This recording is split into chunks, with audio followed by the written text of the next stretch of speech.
Hey Steve, where are we now? Well, we're down in Murrells Inlet, South Carolina. Unfortunately, checking out the family home that got struck by lightning with all the crazy storms this summer. Sue was the first one on the scene, and I'll let her tell you exactly what she found.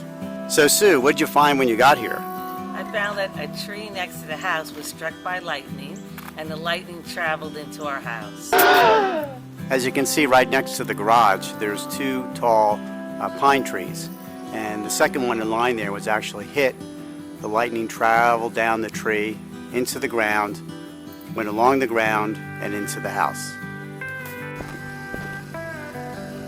And the way you can tell that the tree was struck by lightning is you'll see the bark is sort of blasted away from the side where the lightning traveled down the tree into the ground. Here's some close-up pictures of that tree.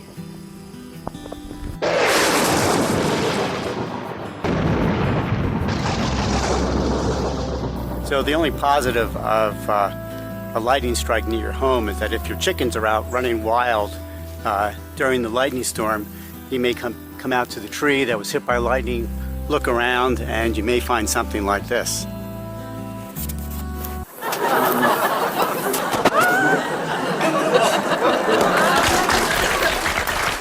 Dinner is served.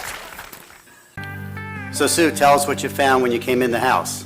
So I found that the circuit breaker, a bunch of circuit breakers were tripped, the GFI wasn't working.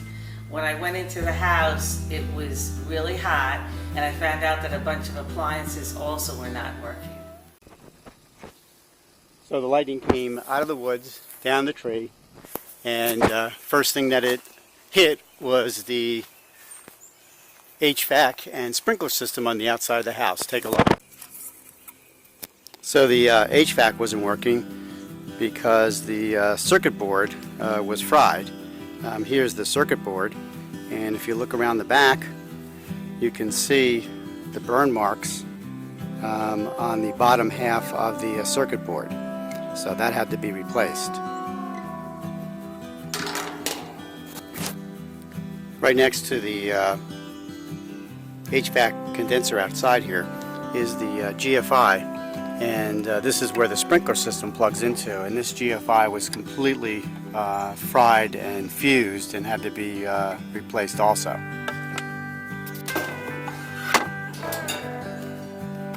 And the sprinkler system control panel, which sat out here, was also fried, and that had to be replaced.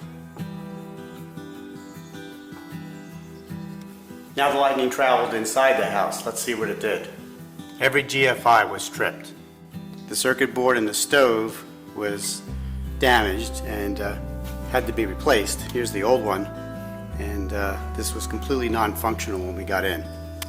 The refrigerator was off and warm because the circuit breaker was tripped in the garage, but fortunately the refrigerator itself did not suffer any damage. But unfortunately the dishwasher was dead, and both of its circuit boards had to be replaced. These are the old ones. Couldn't see any burn marks, but the boards were not working. Then the electricity traveled across the room to the TV and knocked out the TV, where it had no color and was just black and white.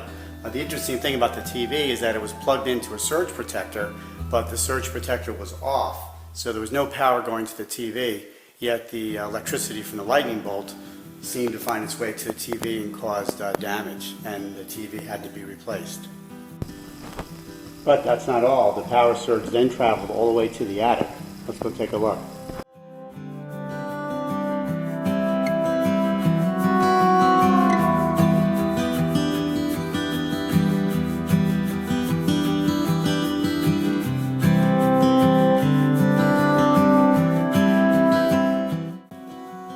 Up in the attic, the transformer in the air handler for the HVAC system was blown.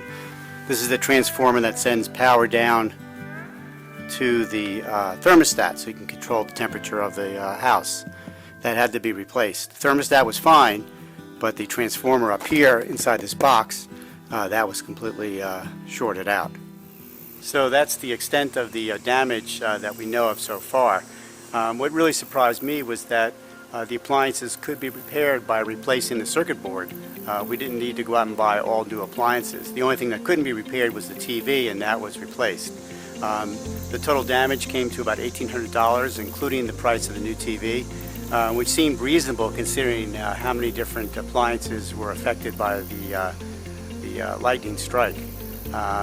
So what I did was did a little research to see is there something that can be done to prevent something like this from happening, and I found out that no, if there's a lightning strike outside your home that comes in, there's very little you can do to prevent the damage. But there are some who say that if you put surge protectors on the house, that could help with mitigate some of the damage, and also of course would mitigate the damage that happens if the lightning comes in or electricity comes in through the power system. So let me show you what I did to hopefully prevent a problem next time. So to reduce the damage from a power surge coming into your home, it's a three-step process. And let me show you the 3 steps. Step number 1, you can call your utility company and ask them to put a surge protector on the outside box. There's a charge for that, a couple $100, but it'll actually help prevent damage if there's a surge of electricity coming in through the electrical lines, and it'll help prevent or reduce damage to your house.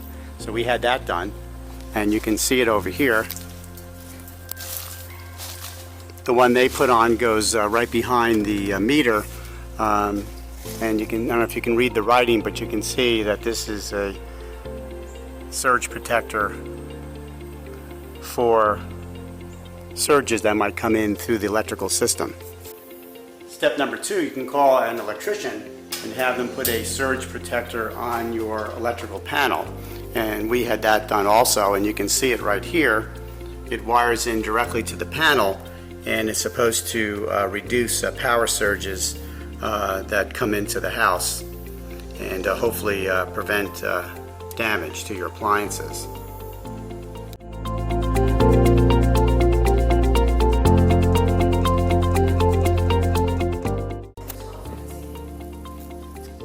And step number 3 is to put individual surge protectors on your appliances and of course your TV and your electronics. That's the last line of defense. One of the most common are power strip surge protectors that can be used to plug in your television and your electronic equipment.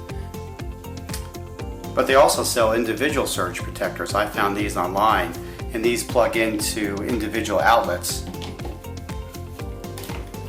And when the green lights are on, everything is okay, and then you can plug in your appliances or other equipment to this protector, and this will give individual surge protection to whatever's plugged into it.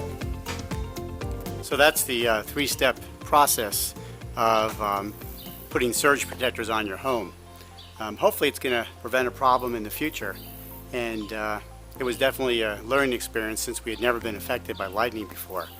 If you ever had a lightning strike at your home, post some comments below and let us know what happened and how you rectified the situation. Let's hope it never happens again. They say lightning never strikes twice, so I guess we're good? I don't know, we'll see. All right, so thanks for watching, and I hope this video was useful for people. Until next time, safe travels.